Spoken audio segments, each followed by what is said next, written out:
IB, Oxford ఇట్లాంటి specialisation, Montessori ఇవన్నీ చెప్పేటటువంటి ఒక 350 పాఠశాలలు ఉంటే అందులో దాదాపుగా ఒక 3 లక్షల మంది పిల్లలు చదువుతూ ఉన్నారు.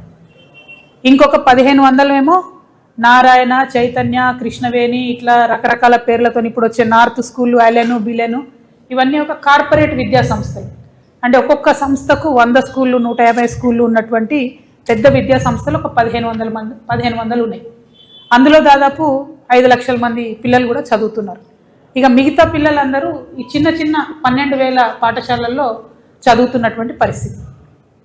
ఎందుకు ఇవి చెప్తా ఉన్నామంటే ఇందులో మళ్ళీ ఒక స్పెషల్ స్కూల్స్ ఉంటాయి. ఒక 236 పాఠశాలలు మాత్రం ప్రైవేటులో వాటిని బడ్జెట్ స్కూల్స్ అంటారు. ఈ 236 పాఠశాలల్లో అంటే జిల్లాకు ఒక 10 ఉండొచ్చు. ఆ పాఠశాలల్లో ప్రభుత్వం ఏం చేస్తుందంటే ఎస్సీ ఎస్టీ విద్యార్థులకు ప్రతి విద్యార్థికి 42,000 రూపాయలు పే చేసి రాష్ట్రం మొత్తంలో ఒక 30,000 మందికి మాత్రం 42,000తోని చదువు చెప్పిస్తుంటుంది అన్నమాట. సో ఈ మొత్తం మన రాష్ట్రంలో ఉన్న విద్యా వ్యవస్థ యొక్క స్థితిగతులు. మరి ఇవాళ ఎందుకు పెట్టుకుంటున్నాం ఈ ప్రెస్ మీటు? ఏప్రిల్ రానే లేదు. ఈ సిబిఎస్ఈ, ఐబీ ఇట్లాంటి స్కూల్స్ వాళ్ళు ఆల్రెడీ 25%, 30%, 40% ఫీజులు పెంచినటువంటి పరిస్థితి ఉన్నది. ఇప్పటికే అనేక జిల్లాలలో, హైదరాబాద్ మహానగరంలో మరీ ప్రత్యేకించి పేరెంట్స్ పోయి కంప్లీట్గా స్కూళ్ళ ముందు ధర్నాలు చేస్తున్నటువంటి పరిస్థితి ఉన్నది. ఫీజు కనబడడానికి 1,00,000 రూపాయలు ఉంటుంది, కానీ ఇంకొక 30,000 అదనంగా, అది బస్సుకు అంటారు, స్కూల్కి అంటారు, బుక్స్కి అంటారు, రకరకాల పేర్లతో ఇంకొక 30,000 అదనంగా పేరెంట్స్ మీద బర్డెన్ ఉంటుంది. ఇంకొకటి ఏంటంటే అన్ని ప్రభుత్వాల్లో ఒక రూల్ ఉంటుంది. 1,30,000 ఫీజు అంటే ఎవ్రీ మంత్ తీసుకోవాలి ఫీజు, ప్రతి నెల తీసుకోవాలి ఫీజు. కానీ ప్రైవేట్ పాఠశాలలు ఏం చేస్తాయి? ఫోర్స్ చేస్తాయి పేరెంట్స్ని, మీరు 60% అప్ ఫ్రంట్ ఫస్ట్ కట్టేసేయండి. అంటే ఒక పేద మధ్యతరగతి ఉద్యోగికి భార్యాభర్త ఇద్దరు చేస్తే కూడా కుటుంబం వెళ్ళడం ఇబ్బందిగా ఉన్నటువంటి ఒక చిన్న కుటుంబంలో 60% ఫీజు అంటే 60,000 రూపాయలు ఒకటేసారి కట్టాలి స్కూల్ కంటే నిజంగా దేవుడు కనబడే పరిస్థితి ఉన్నది అలా తెలంగాణ రాష్ట్రంలో. ఈ విషయాల మీదనే, ఈ అంశాల మీదనే రేవంత్ రెడ్డి గారు పదే పదే బీఆర్ఎస్ గవర్నమెంట్ అప్పుడు ఉన్నప్పుడు క్రిటిసైజ్ చేసి మీరు ఫీ నియంత్రణ చేయండి అని చెప్పిండ్రు. మరి ఇవాళ 3 సంవత్సరాలు అవుతుంది, 3 బడ్జెట్లు పెట్టుకున్నారు వీళ్ళు.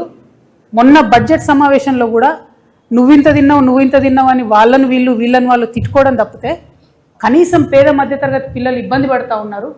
మరి ఫీజు నియంత్రణ కోసం ఒక చట్టం తేవాలి అని చెప్పి ఆలోచన ఈ ప్రభుత్వానికి లేకపోవడం అనేది సిగ్గుచేటు. నేను అర్జెంటుగా డిమాండ్ చేస్తూ ఉన్నా. గత 10-12 రోజులుగా ఈ రాష్ట్రంలో, ఈ హైదరాబాద్ మహానగరంలో స్కూళ్ళ ముందట పిల్లల యొక్క పేరెంట్స్ చేస్తున్న ధర్నాలు చూసన్నా మీ ప్రభుత్వం కళ్ళు తెరవాలి. అవసరమైతే స్పెషల్ అసెంబ్లీ సెషన్ పెట్టండి, అర్జెంటుగా చట్టం తీసుకురండి. ఆనాడు తిరుపతిరావు గారి కమిటీ ఏదైతే ఉండనో ఆ కమిటీ కూడా 8 to 10% ఫీజు పెంచుకోమని చెప్పింది ఎవ్రీ ఇయర్. ఇప్పుడు కొత్తగా మీరు చేసినటువంటి విద్యా కమిషన్ రిపోర్ట్లో ఆ రిపోర్ట్ అంతా దరిద్రంగా ఉంది, ఏం బాగాలేదు. ఒకటే ఒక సెంటెన్స్ బాగుంది, ఏంది అంటే ఫీజు నియంత్రణ చట్టం తేవాలి, దాన్ని 7 to 9% పెంచుకోవచ్చు అని ఇప్పుడు ఇచ్చిన విద్యా కమిషను రిపోర్ట్ ఇచ్చింది. కనీసం దాన్నన్నా అమలు చేయండి.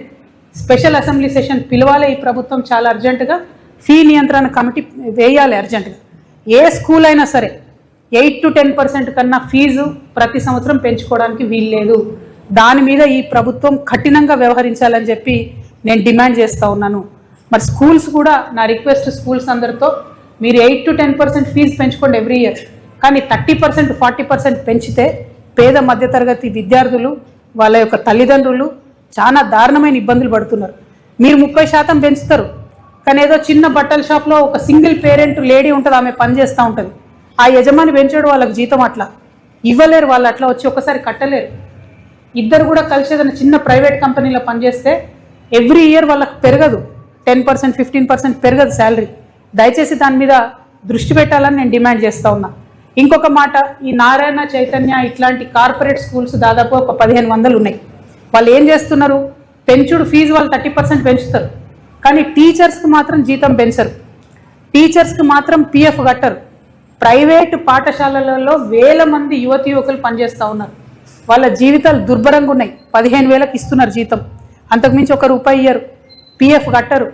ఇంకా ఘోరం ఏంటంటే ఈ ప్రభుత్వాన్ని ఇలా కొత్తగా మేము ఆనాడు డిమాండ్ చేస్తే ఫుడ్ సెక్యూరిటీ కోసం ఒక టాస్క్ ఫోర్స్ వేసారు.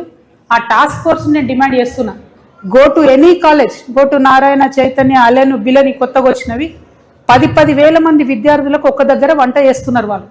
అంటే చిన్నగా పాయిజనింగ్ అయితే, ఫుడ్ పాయిజనింగ్ ఒక్క డేలో 10,000 మంది పిల్లలకు ఎఫెక్ట్ అవుతుంది. నేను అడుగుతా ఉన్నా ఈ ప్రభుత్వాన్ని, కనీసం ఎప్పుడైనా ఒక్కసారి పోయి ఆ ఫుడ్ శాంపుల్ చేసిరా మీరు? నారాయణ క్యాంపస్లకు, చైతన్య క్యాంపస్లకు, ఈ కొత్తగా వచ్చే నార్త్ ఇండియన్ స్కూల్ క్యాంపస్లకు ఎప్పుడైనా పోయి శాంపిల్ చేసిరా మీరు? ఫుడ్ అర్జెంటుగా శాంప్లింగ్ చేయండి. I'm demanding. ఏదో కొత్త కమిటీ చేసిరు, వాళ్ళని డిమాండ్ చేస్తున్నాను నేను సజ్జనార్ గారి నేతృత్వంలో. Please check the quality of food in these corporate schools and colleges. వారి దోపిడీ దారుణంగా ఉన్నది. చెప్పే చదువు శారుడు బల్పాలు దోషుడు అన్నట్టు, పైసలు ఎక్కువ ఉన్నాయి, చదువు తక్కువ ఉంది. 1,50,000 మంది ఒక ఇన్స్టిట్యూట్లో ఉంటే ఒక 100 మందికి ర్యాంక్స్ వస్తాయి. ఆ 100 మందిని చూసి మనం ఆగమాగం అయిపోయి పేరెంట్స్ అందరం కూడా అందులో చేర్పిస్తున్నటువంటి పరిస్థితి ఉన్నది. కానీ దీన్ని ప్రభుత్వం సీరియస్గా తీసుకోవాలి.